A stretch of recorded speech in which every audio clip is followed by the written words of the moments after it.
Yo, what's up and welcome for today's vlog. Hindi muna tayo kwento gains for today.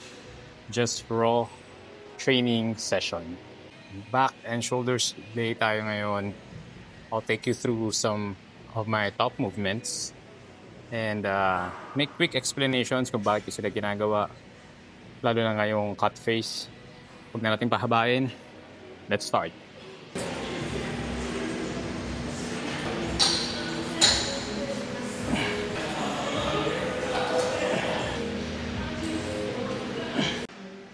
First exercise, Romanian deadlift. Para sa akin, staple to for back fitness. Kahit cutting face ako ngayon, gusto ko pa rin magbuhat ng mabigat sa simula ng workout ko. Hindi lang to for physical gains, kundi para sa mental aspect na din.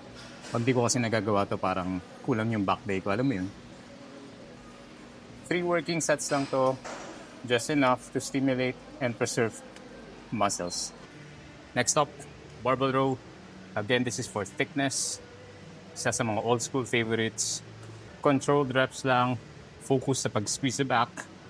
And wag puro bicep yung gagana. This one really adds sa depth ng lower and middle traps.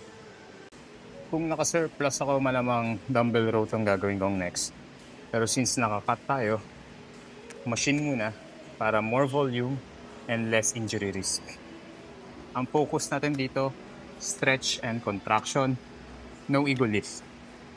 Since machine to, madaling i-maintain yung form, kaya mapupush natin yung volume.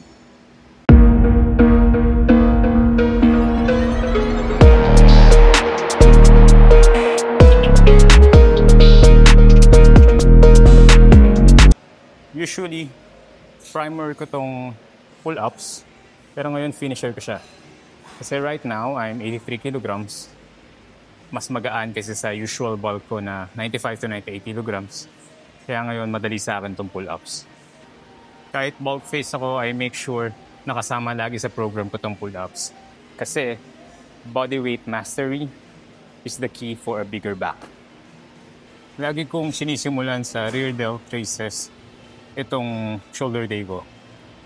Pero since nag-pull muna tayo, kung ang pull exercises, na-hit na rin sila indirectly. Kaya lower volume lang kailangan natin.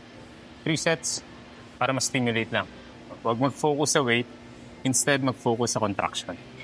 Smith machine shoulder press, perfect for cutting face. Controlled, safe, and pwede magtaas ng volume.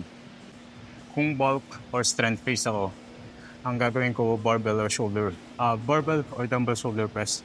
Pero since cutting nga tayo, safety and efficiency muna.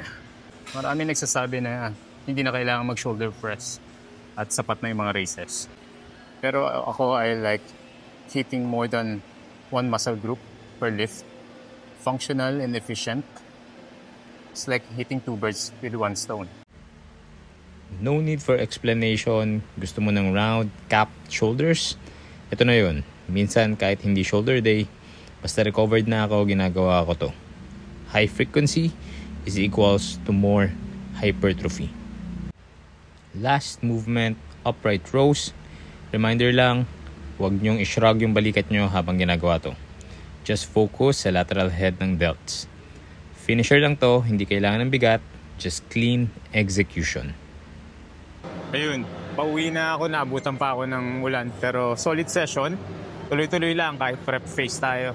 Di porket cutting face tayo, titigil na tayo sa mga heavy movements. Kailangan physical and mental gains, sabay dapat yan. Thank you for watching, and if you like this kind of content, parang mga training videos, comment nyo lang sa baba, gagawa pa tayo ng madami. Like, share, and subscribe. See you sa next vlog. Keep grinding, keep pushing, keep learning. Peace out.